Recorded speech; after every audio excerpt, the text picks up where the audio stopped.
টানা বৃষ্টির জেরে ভেঙে পড়ে বাড়ির দেওয়াল, মাটির নিচে চাপা পড়ে মৃত্যু 5 বছরের এক শিশুর। আহত আরও এক। মর্মান্তিক এই ঘটনাটি ঘটেছে ত্রিপুরার ফটিকটায়ের রাধানগর এলাকায়। মৃত শিশুর নাম অঙ্কুশ মালাকার এবং আহত শিশুর নাম আয়ুষ মালাকার। এলাকার বাসিন্দা নিবাস মালাকারের যমজ সন্তান অঙ্কুশ এবং আয়ুষ দুর্ঘটনার পরই দুই শিশুকে হাসপাতালে নিয়ে গেলেন।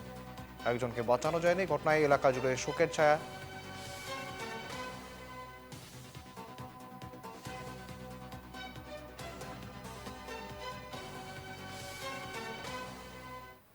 আমরা জুলুম করে শব্দ হয়েছে, জুলুম করে শব্দ হওয়ার পরে আমরা তো দৌড়ি বাড়িয়েছি, আগে আমরা বাঁচানো কইছে।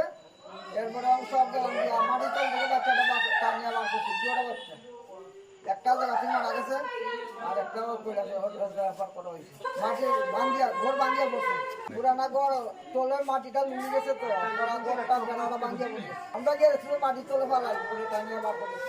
অঙ্কুশ মেলাকা মারা গেছে।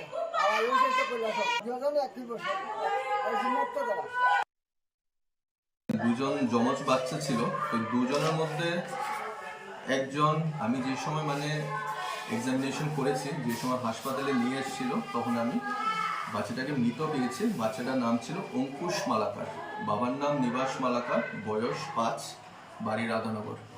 আর অপর বাচ্চাটার নাম ছিল আয়ুষ মালাকার।